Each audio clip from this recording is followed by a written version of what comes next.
Hello guys, again to Future RT Hub. So today po, i-discuss ko sa inyo is all about transformer.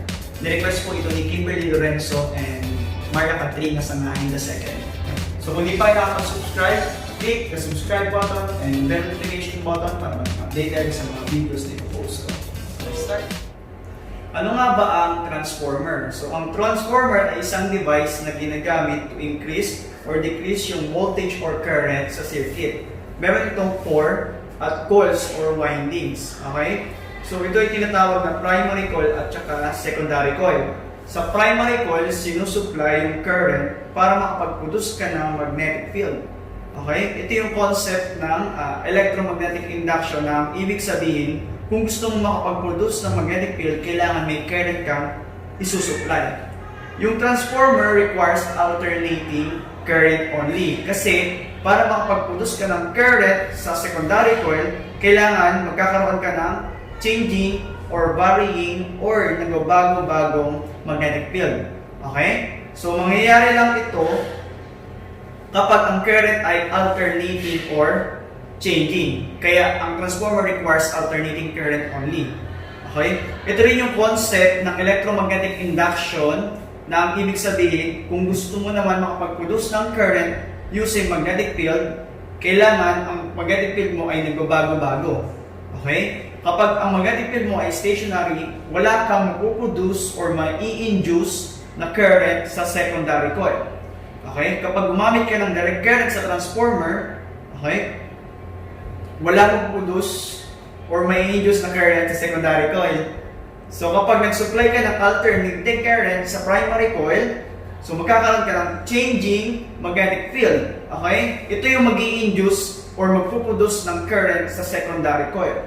Okay? Kaya pag tinanong kayo kung anong coil ang nagre-receive ng induced current, ang sagot ay secondary coil. So ito yung concept ni transformer. Okay?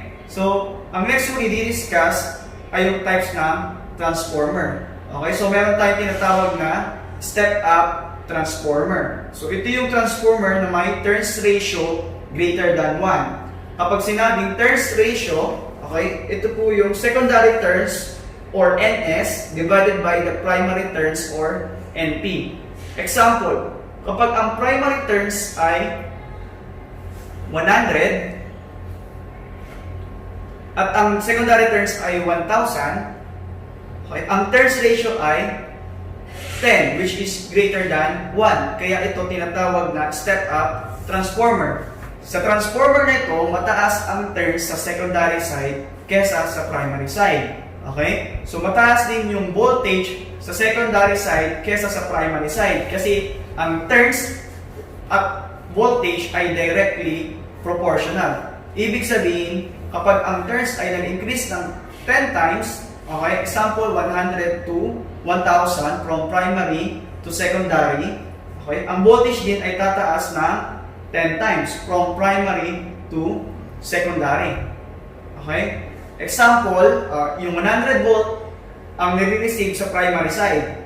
Ang secondary side ay magpro-provide ng 1,000 volt or 1 kilovolt. Okay? Ito yung dahilan kung bakit tinatawag siyang step-up transformer. Kasi tinaas mo yung voltage from primary to secondary. Okay? Ang relationship naman ng current sa voltage at turns ay inversely proportional. Ibig sabihin, ang current ay mababa sa secondary side kesa sa primary side.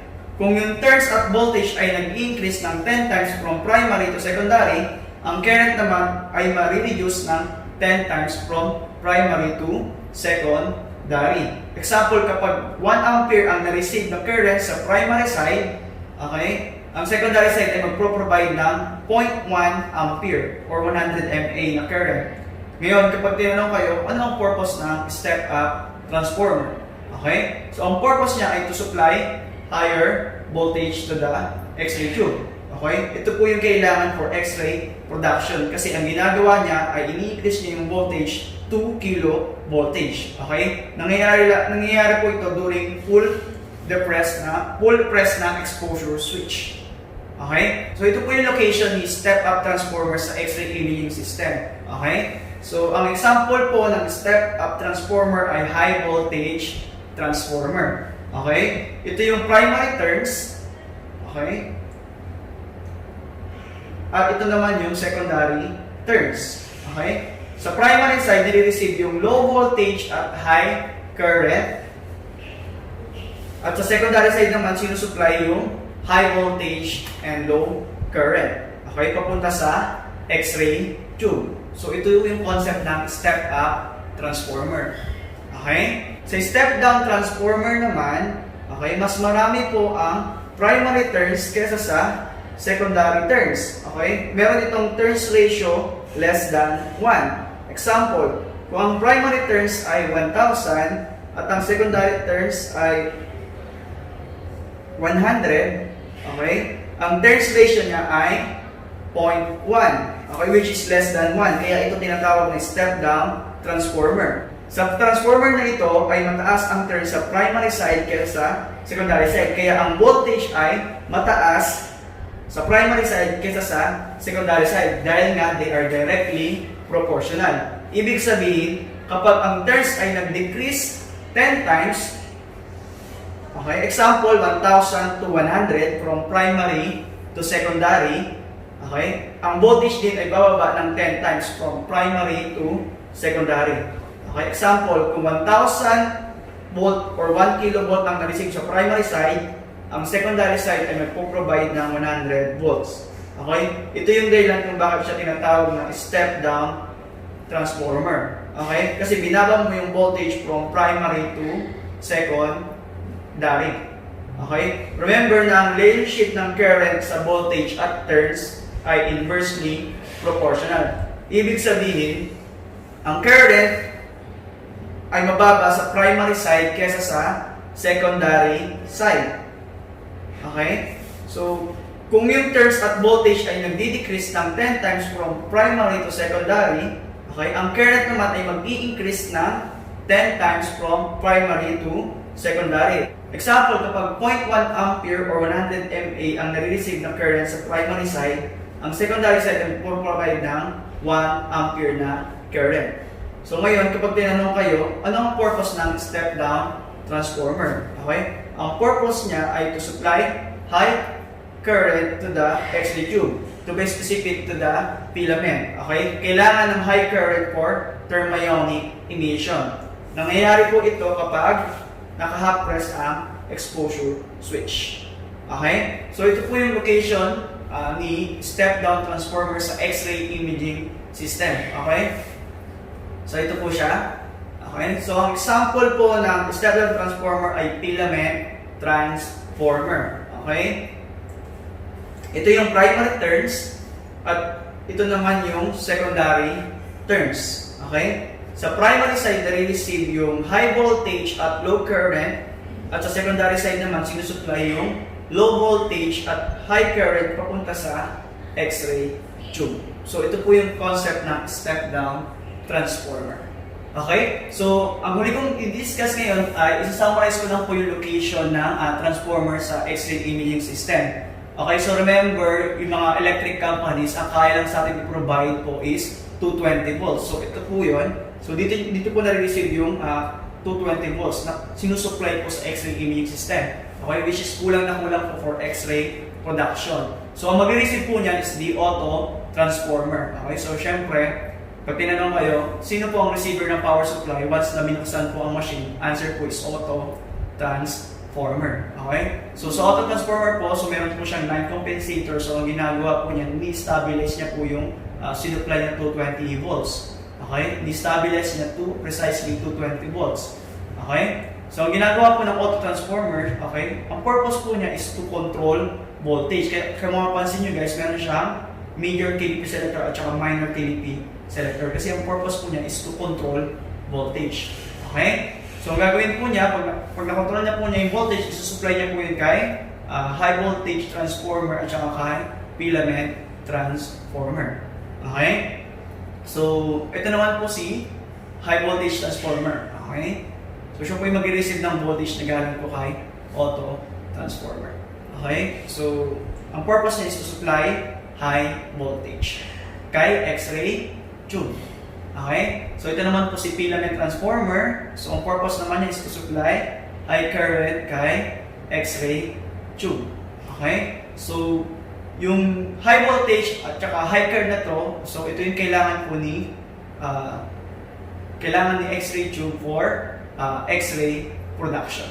Okay? So ito po yung marireceive niya. Okay? So kung nag-hot-press kayo, so ito po, supplies high current. Then, so mangyayari din po yung thermionic emission. So, iikot na rin po yung rotor. Okay? Para i-ready po yung X-ray tube for X-ray production. And then, pag nag-full press po kayo, so mag-supply na po tayo ng higher voltage. So, doon na po mag-produce yung X-ray. Okay? So, ito po yung mag-receive ni X-ray tube. Okay?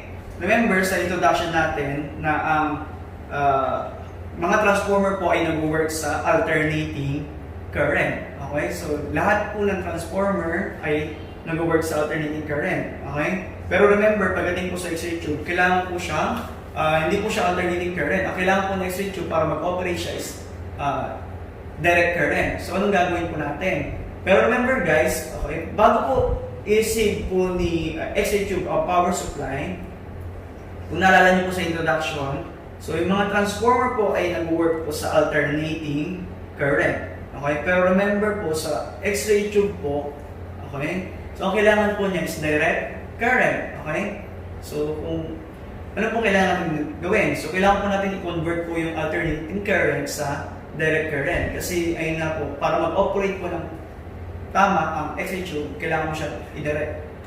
Okay, so kaya meron tayong tinatawag na, okay, rectifier between the power supply at saka ng X-ray tube.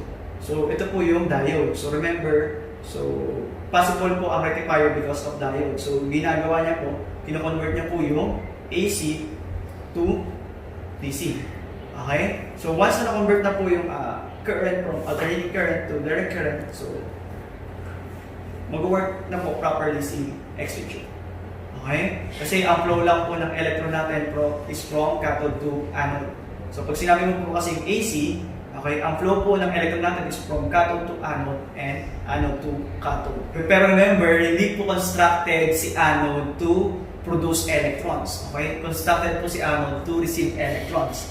And then, si cathode naman po, hindi siya constructed to receive electrons. But it is constructed to produce electron. So, ito po yung concept na transformer. Dito na natapos ang discussion ko. So, kung meron po kayo katanungan, just comment below. Okay? So, abangan niyo po yung next topic ko. It's all about basic principles of MRI.